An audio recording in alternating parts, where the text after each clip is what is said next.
Di dalam RZWP 3K Provinsi Lampung itu sangat jelas bahwa di Provinsi Lampung itu tidak boleh ada izin pertambangan pasir yang diterbitkan.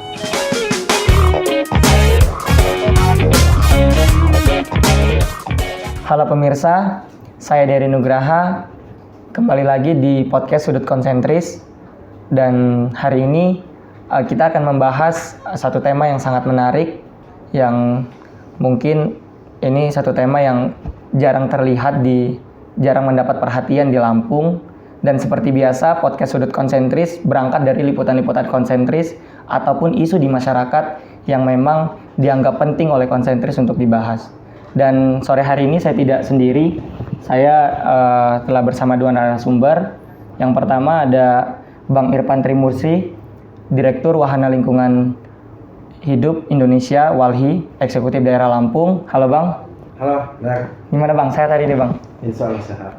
Dan narasumber yang kedua adalah Bang Henry Sihaloho, Editor Konsentris.id. Dan seperti saya bilang di awal, tema kita pada hari ini adalah program penyediaan alur pelayaran berwujud tambang pasir. Sebelum kita berlanjut untuk membahas tema kita pada hari ini, kami memiliki dua cuplikan video yang akan kami tampilkan kepada Anda, dan berikut cuplikan videonya.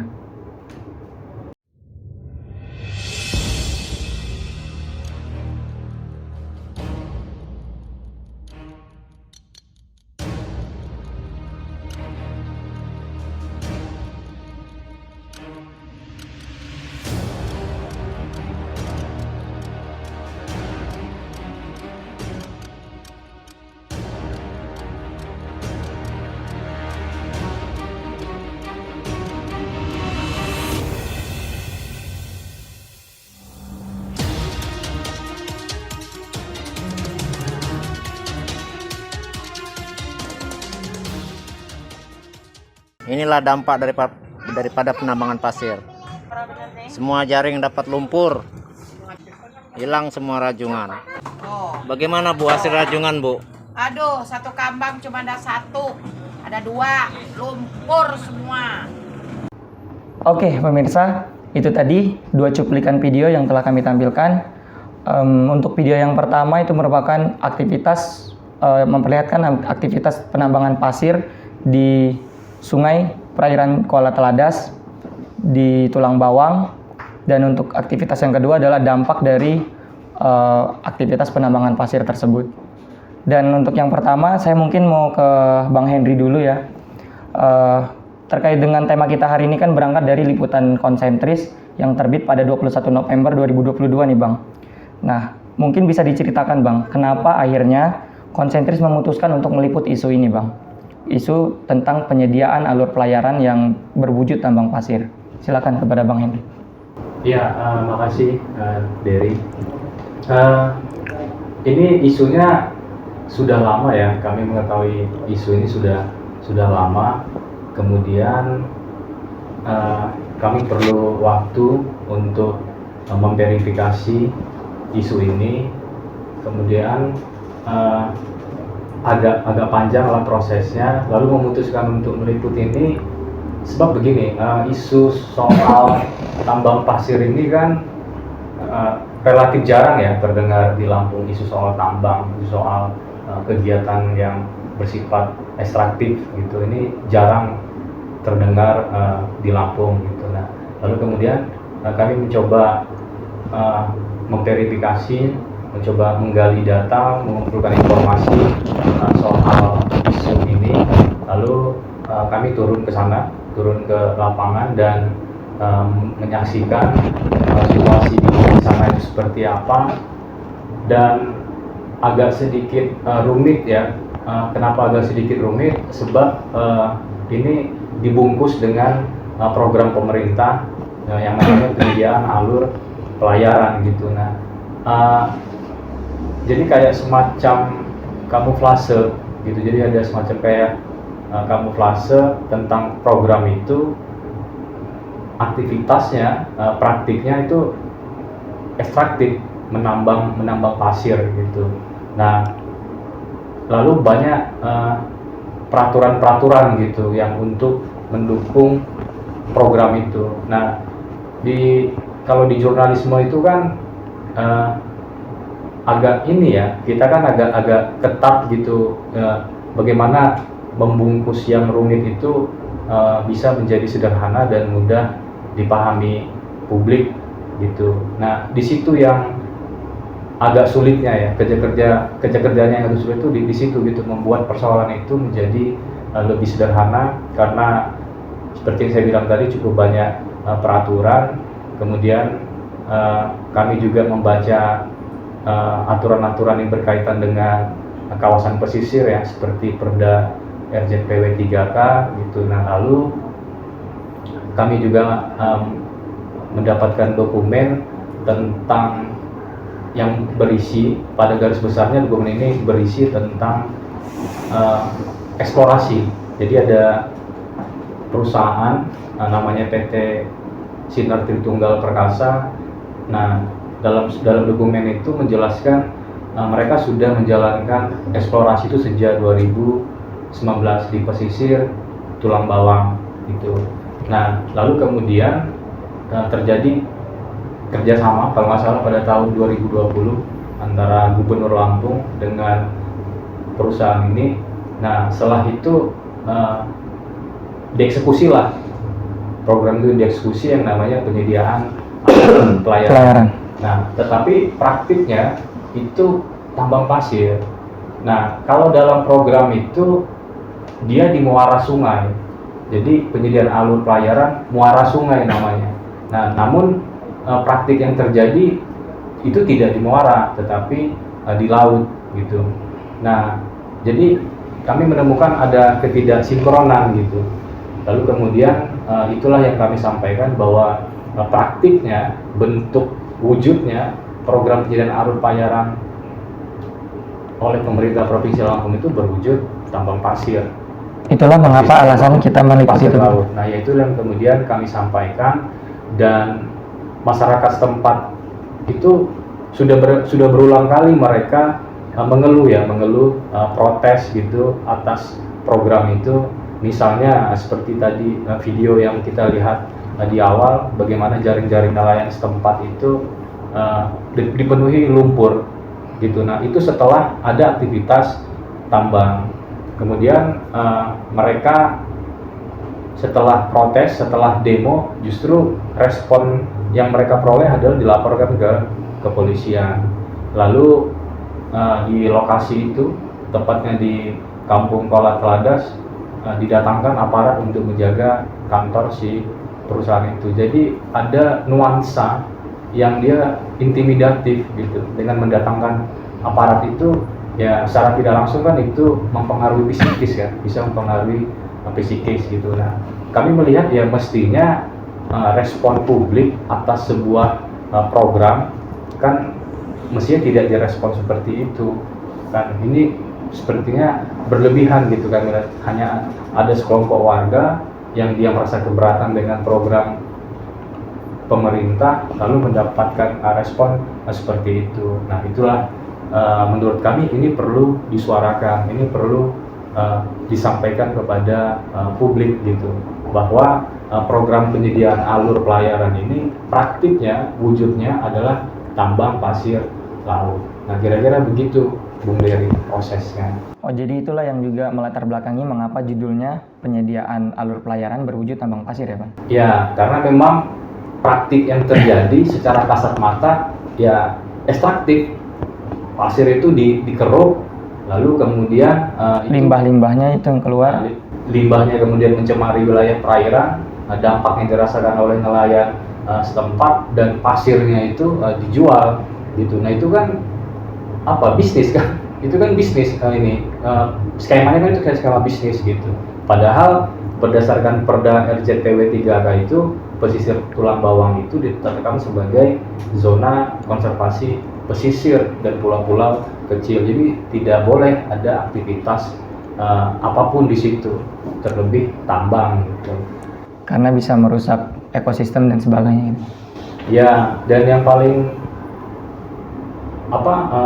kerugiannya itu dampak dari aktivitas itu loh. Karena yang merasakan kan nelayan setempat, masyarakat setempat masyarakat gitu. setempat. Nah, mestinya kan ini dievaluasi ya, menurut kami ini mestinya dievaluasi gitu, sebuah program kebijakan untuk publik, tetapi ternyata program ini membawa kerugian lah, katakan begitu. Nah, mesti kan dievaluasi gitu kan, tetapi ini masih terus berlangsung. Hingga hari ini masih terus berlangsung. Iya, kabar terakhir yang kami peroleh seperti itu. Oke, jadi memang menurut Konsentris itu adalah isu yang memang perlu kita suarakan karena sangat berdampak bagi masyarakat setempat gitu ya, dari aktivitas-aktivitas yang dilaksanakan dari program tersebut. Iya, karena begini, kan kita jarang sih mendengar isu tambang ya di Lampung. Beda misalnya seperti di Kalimantan atau di Papua, pesisir Jawa, misalnya di daerah Tuban gitu. Itu ya kita tahu lah itu bahwa memang daerah tambang kan, kaya akan tambang. Nah, Konsentris ini lewat liputan ini ingin menyampaikan kepada publik bahwa isu-isu tambang, isu-isu yang terkait dengan kegiatan ekstraktif itu terjadi di Lampung gitu. Nah, dan ini kan mesti ditinjau ulang ya gitu, mesti ditinjau ulang karena dalam banyak kasus di beberapa daerah ya isu tambang ini kan terbilang sensitif dan kerap menelan korban gitu. Nah, ini mesti ditinjau ulang oleh pengambil kebijakan. Oke. Saya mau ke Bang Irfan nih, Bang. Ya. Melihat tadi pemaparan dari Bang Henry bahwa liputan terkait dengan penyediaan alur pelayaran yang ternyata setelah melalui proses kerja jurnalistik itu yang ditemukan secara kasat mata berwujud tambang pasir, Bang. Nah, kalau menurut Bang Irfan sendiri sebagai Direktur Walhi, bagaimana melihat hal ini, Bang? Ya kan, pertama itu kita melihat siapa yang memiliki kebutuhan untuk penyediaan alur itu gitu. Apakah masyarakat yang ada di Desa Kuala Teladas itu membutuhkan alur pelayaran itu untuk kapal dengan tonase besar mereka keluar masuk atau seperti apa? Saya rasa masyarakat di Kuala Teladas tidak membutuhkan alur pelayaran itu gitu. Karena masyarakat dan nelayan di sana tidak ada yang menggunakan kapal dengan tonase yang besar gitu kan, proston yang besar. Itu yang pertama. Kemudian yang kedua gitu, apa urgensinya gitu dilakukan pendalaman alur, sedangkan selama ini masyarakat atau nelayan di wilayah situ sudah merasa cukup dengan alur pelayaran yang ada selama ini gitu. Justru dengan hadirnya rencana aktivitas pendalaman alur ini tentunya ini menjadi suatu membangkitkan semangat penolakan dari masyarakat gitu. Ini ada apa? Kenapa tiba-tiba pemerintah gitu kan menyepakati untuk melakukan aktivitas pendalaman alur, walaupun judulnya pendalaman alur itu kan tadi sudah disampaikan oleh oleh Bung Henry gitu, bahwa ada aktivitas ekstraktif di dalam itu gitu.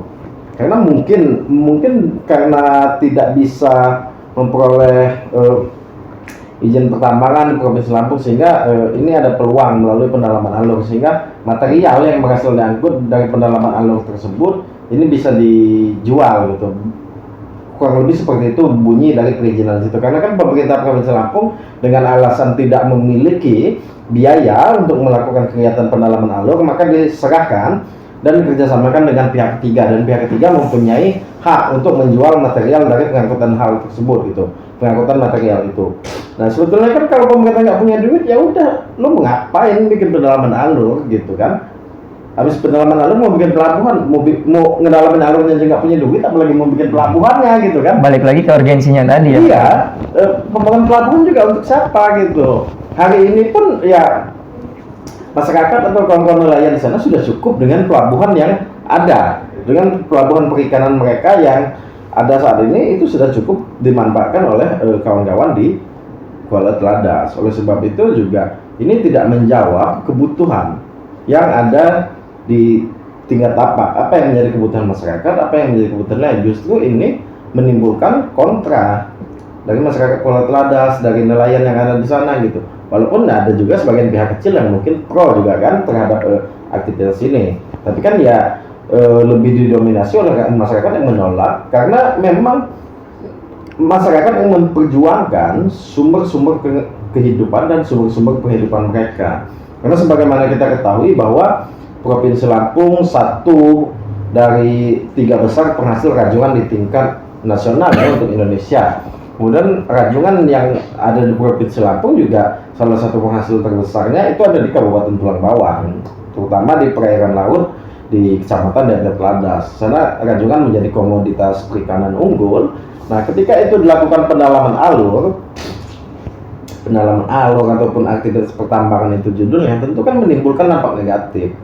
Baik itu dia misal dengan terjadinya aktivitas pencucian material itu untuk memisahkan mana yang pasir dan mana yang lumpur, tentu akan ada kekeruhan air laut di sana.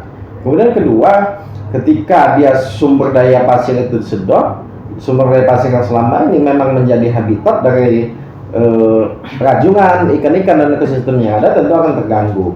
Kemudian ketiga, ini kan material yang akan dieksploitasi ini sangat luar biasa, lebih dari 15 juta meter kubik kalau saya tidak salah. Lebih dari 15 juta meter kubik, tentunya kan ada potensi abrasi terhadap wilayah-wilayah yang ada di sekitarnya. Karena ya secara teori dasar saja ketika misal pasir di dalam air itu kita keruk, tentu akan ada penurunan wilayah daratan lainnya. Nah, inilah yang menjadi kekhawatiran masyarakat di sana. Bukan penolakan yang dilakukan itu bukan tanpa sebab gitu. Masyarakat melihat tidak ada urgensi hal tersebut, tidak ada hal yang harus segera gitu untuk melakukan pendalaman alur, untuk dibangun pelabuhan gitu. Itu pertama yang masyarakat lihat. Kemudian kedua, juga ada ancaman yang serius yang akan mengancam kehidupan dan sumber-sumber penghidupan masyarakat nelayan di sana. Oke, ya itu tadi yang saya tertarik dengan lebih kepada sisi lingkungan yang tadi itu Dir. Artinya memang dampak dari program tersebut yang akan datang itu akan sangat berdampak bagi lingkungan di sana gitu Dir. Dengan adanya sangat berdampak bagi lingkungan, akan sangat berdampak bagi masyarakat sekitar, akan sangat berdampak terhadap sistem perekonomian, dan akan sangat berdampak juga terhadap keamanan pangan. Tuh. Karena gimana pun juga rajungan ini menjadi bagian dari pangan, penyumbang protein ya, baik itu untuk skala lokal, nasional maupun untuk skala ekspor. Kemudian dari sisi ekonomi, ketika kualitas lingkungan di wilayah sekitar itu terganggu, tentu potensi tangkapan rajungan juga akan turut terganggu. Di situ potensi penurunan ekonomi juga akan terjadi gitu. Ya, seperti yang kita lihat di video pertama tadi ya, bahwa banyak jaring-jaring nelayan yang dia terperangkap lumpur di sana dan sudah berkurang gitu hasil tangkapannya. Betul sekali. Ketika dilihat di satu jaring hanya ada 1 atau 2 gitu. Jadi memang dampaknya cukup besar bagi nelayan di sana, Dir. Dan untuk selanjutnya, Dir, memangnya kalau terkait dengan tadi sempat disinggung oleh Bang Henry terkait dengan peraturan RZW P3K, sebenarnya seperti apa, Dir, terkait memang dinamika lah mungkin bisa saya bilang Walhi sebagai organisasi lingkungan yang memantau bagaimana aktivitas memang pertambangan pasir di Lampung ini secara umum gitu. Iya kan, kalau kita berbicara kebijakan atau peraturan perundang-undangan, tentu kita mengacu pada Perda Provinsi Lampung ya nomor 1 tahun 2018 tentang rencana zonasi wilayah pesisir dan pulau-pulau kecil Provinsi Lampung. Di dalam RZW P3K Provinsi Lampung itu sangat jelas bahwa di Provinsi Lampung itu tidak boleh ada izin pertambangan pasir yang diterbitkan. Kita kesini dulu, kita kunci dulu klausul terkait dengan pemanfaatan ya. Itu satu ya. Nah, tidak ada izin pertambangan pasir laut yang bisa diterbitkan di wilayah perairan Provinsi Lampung. Nah, kemudian mungkin karena melalui celah perda ini tidak memungkinkan diterbitkan izin, sehingga memang aktivitas pendalaman alur ini menjadi bagian dari menjadi bagian dari upaya pemerintah untuk mengeksploitasi pasir yang ada di wilayah Kecamatan Daerah Teladas. Karena ini kita lihat kalau kita mengajukan skema misal IUP eksploitasi atau IUP operasi produksi, pasirnya tidak bisa ambil. Tapi kalau pakai pendalaman alur diserahkan kepada swasta, ini kan pasirnya bisa diambil gitu. Halal gitu istilahnya kan secara peraturan perundang-undangan kalau melalui skema pendalaman alur. Tetapi tidak cukup sampai di kejadian yang ada di Kuala Teladas ini juga menurut kita, karena sudah sangat jelas juga di tahun 2022 ini Kementerian SDM ini telah menerbitkan salah satu izin wilayah usaha pertambangan untuk pasir laut di perairan laut Kecamatan Labuhan Maringgai, Kabupaten Lampung Timur. Jadi ada juga SK atau izin WIUP yang diterbitkan oleh Kementerian SDM. Padahal kan jelas di RZWP 3K ini tidak dibolehkan di wilayah laut ini untuk diterbitkan izin, tapi kenyataannya Kementerian SDM sendiri yang melanggar hal itu. Bahkan izin tersebut bukan berada di wilayah zona perikanan budidaya, zona perikanan tangkap atau zona lainnya, melainkan ada di zona konservasi, ada di kawasan konservasi perairan. Nah, tentunya kan hal ini juga semakin menambah problem gitu, dan yang menciptakan problem itu sendiri ya pemerintah sendiri. Kalau kita tarik lagi kepada sejarah di wilayah perairan Kecamatan Labuhan Maringgai, ini bukan hal yang baru. Masyarakat selalu dibenturkan dengan hal-hal seperti ini. Pemerintah beberapa kali menerbitkan izin di situ yang sudah jelas ditolak oleh masyarakat kok. Di situ sumber kehidupan masyarakat, di situ sumber penghidupan masyarakat, tetapi justru diterbitkan untuk izin pertambangan pasir laut. Ya, siapa yang tidak murka gitu ketika dapurnya diacak-acak gitu kan. Dan di Labuan Maringgai juga nyaris sama dengan di Kuala Teladas ya, artinya pendapatan masyarakat yang di sana banyak bergantung pada hasil laut gitu. Sangat jelas juga kan 3 besar penghasil rajungan terbesar di Lampung ini kan ada di Kabupaten Tulang Bawang, Kabupaten Lampung Tengah, dan di Kabupaten Lampung Timur. Ketika misal di wilayah Labuhan Maringgai tersebut dia ada izin pertambangan pasir laut dan kemudian nantinya beroperasi, tentunya kan ya akan ada akan terjadi daya rusak lingkungan yang kemudian berdampak kepada potensi tangkapan kawan-kawan nelayan yang ada di sana. Dan juga bahkan memang kalau saya tidak salah kalau di bagian Lampung Timur memang sudah sangat banyak terjadi abrasi gitu.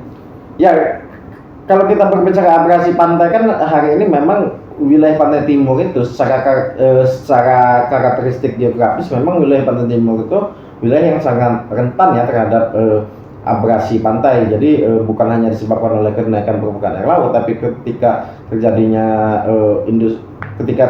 ada suatu aktivitas ekstraktif seperti pertambangan pasir, tentu juga hal itu sangat berpotensi gitu untuk terjadinya abrasi pantai di wilayah pantai timur Lampung. Dan tentunya itu yang mungkin kita garis bawahi hari ini, kita nggak mau itu terjadi semakin dalam ya di seluruh pantai pesisir di Lampung gitu ya. Ya, kalau abrasi pantai itu terjadi, dampak yang dirasakan nelayan itu bukan hanya berkurangnya sumber penghidupan atau hilangnya sumber-sumber kehidupan dan penghidupan, tetapi termasuk wilayah pemukiman nelayan pun terancam akibat abrasi pantai. Jadi akan banyak korban-korban selanjutnya. Jadi bukan hanya dia nggak bisa cari duit, tapi dia akan berpotensi kehilangan tempat tinggal dia. Dan itu memicu adanya konflik sosial. Jelas. Dan segala macam. Iya. Oke, terima kasih nih. Saya mau balik lagi nih ke Bang Henry nih. Di dalam laporannya konsentris nih Bang, itu ada tadi sempat disinggung juga oleh Bang Henry, ada kriminalisasi nih Bang terhadap nelayan. Nah, itu bisa diceritakan Bang gimana prosesnya itu Bang? Iya, seperti di awal yang saya sampaikan, ada masyarakat setelah mengetahui program penyediaan alur pelayaran itu berwujud tambang pasir, mereka protes. Kalau tidak salah mereka 2 kali itu berunjuk rasa menentang program itu. Nah, setelah pasca demo, setelah mereka protes, kemudian mereka dilaporkan ke polisian dengan tuduhan pengancaman kalau tidak salah. Yang melaporkan adalah Direktur PT Sinar Tritunggal, Direktur Utama PT Sinar Tritunggal Perkasa gitu. Nah, maksud saya kan begini, pelaporan ini kan agak sulit kalau kita jauhkan dari protes mereka, sebab secara durasi itu berdekatan gitu. Jadi laporan itu datang setelah masyarakat setempat berunjuk rasa memprotes. Kira-kira berapa hari itu Bang jaraknya Bang? Ya saya lupa, saya secara persis lupa ya, tetapi itu dia tidak berjauhan ya? Tidak jauh gitu. Nah, dan yang dilaporkan pun adalah nelayan setempat yang memang melakukan protes. Ya, yang memang itu beberapa orang yang dilaporkan itu sebagian besar yang demo menentang aktivitas tambang tersebut. Nah, jadi ada semacam upaya untuk mengkriminalkan nelayan ini. Nah, kami melihat ya semestinya respon dari pihak-pihak otoritas itu ya tidak seperti itu. Jadi masa ada warga negara sekedar yang dia hanya menyampaikan protes atas sebuah kebijakan pemerintah lalu direspon seperti itu gitu, dilaporkan ke polisi. Nah, ya ini apa namanya kalau bukan bentuk atau upaya kriminalisasi gitu. Nah, ini juga yang kami kritisi gitu, sebab ya siapapun akan bisa mengalami hal ini kan. Jadi wah ini berbahaya gitu. Jadi kalau ada warga dia memprotes kebijakan publik, lalu laporin aja nih ke kepolisian gitu. Nah kan ya mestinya kan tidak seperti itu gitu. Apalagi kan kita hidup di demokrasi yang menghargai kebebasan berpendapat, kebebasan gitu. Mestinya kan responnya tidak seperti itu gitu. Bahwa itu adalah hak setiap warga negara untuk menyampaikan pendapatnya atas kebijakan publik kan, atas keputusan-keputusan yang dihasilkan oleh para pengambil kebijakan gitu. Tapi kan responnya ya tidak seperti itu berlebihan menurut kami gitu. Karena itulah yang terjadi di Kuala Teladan. Jadi keluhan, protes masyarakat setempat itu direspon oleh pihak-pihak otoritas itu dengan pelaporan ke polisi, yang mendatangkan aparat ke lokasi, lalu kemudian ada upaya intimidasi. Nah, kenapa saya bilang ada upaya intimidasi? Jadi pernah ada video amatir juga yang merekam kapal tongkang itu sedang mengeruk pasir.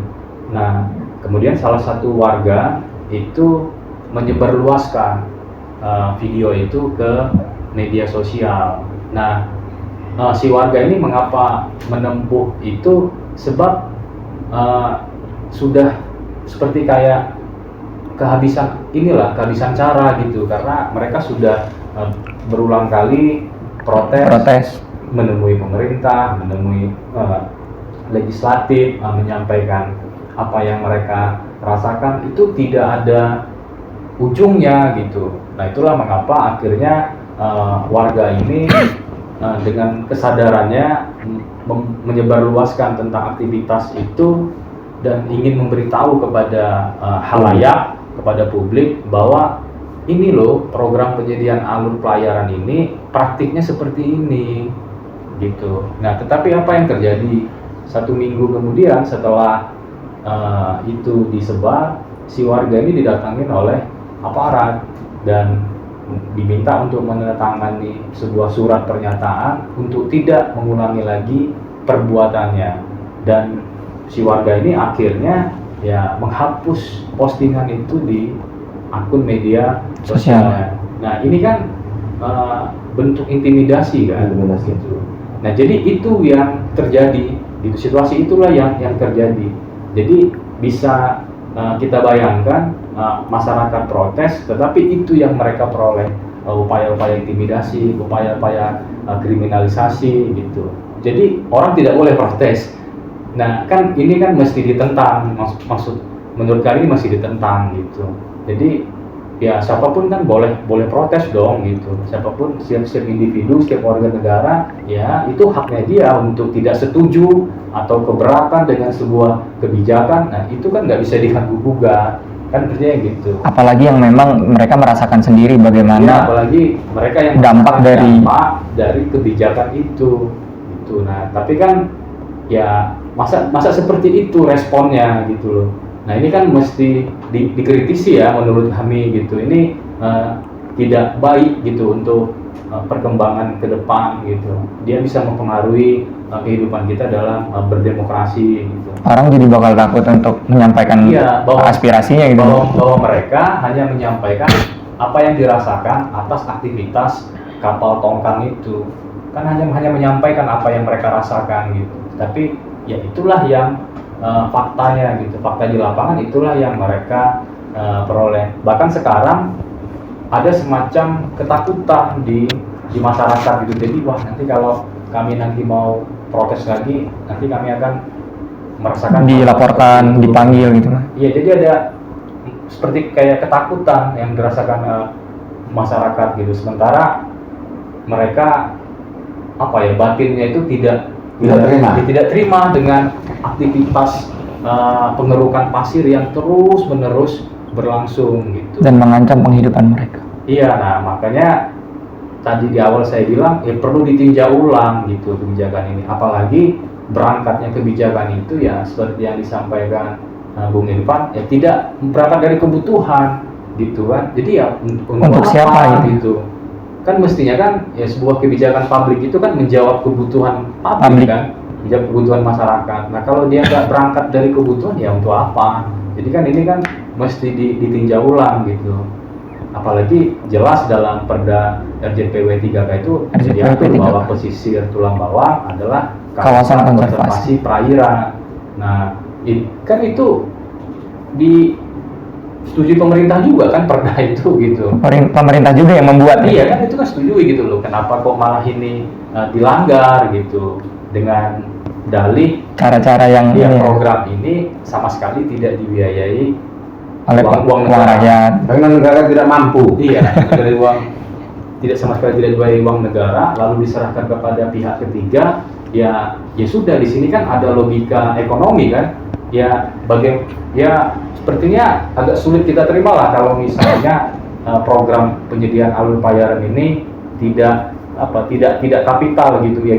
Pihak swasta ini memang dia tidak perlu uang mendatangkan kapal, mendatangkan pekerja, biaya operasional dan sebagainya. Biaya operasional kan itu perlu dibayar gitu loh. Uangnya dari mana kalau bukan dari material pasir laut yang akan dijual tadi ya? Gitu. Nah, ini yang menurut kami itu perlu ditinjau ulang gitu.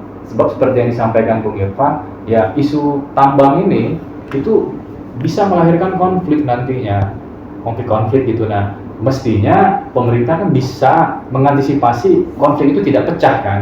Jangan sampai itu pecah. Apalagi kita kan memasuki tahun politik misalnya.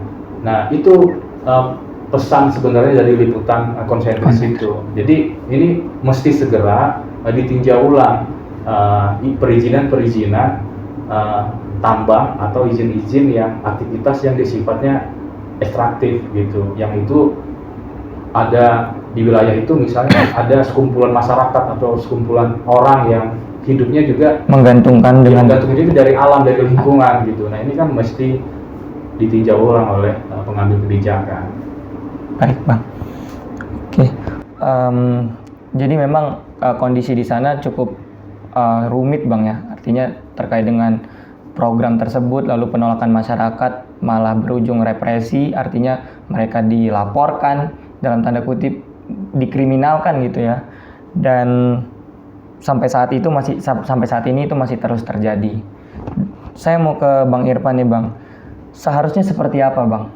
Artinya dengan masalah yang seperti ini, Walhi sebagai organisasi lingkungan tadi memandang bahwa itu kegiatan ekstraktif tersebut bisa merusak lingkungan dan sebagainya, memicu konflik.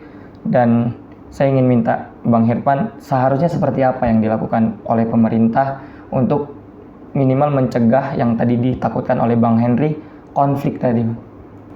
Pertama, pemerintah itu harus menjawab kebutuhan itu dari tingkat bawah.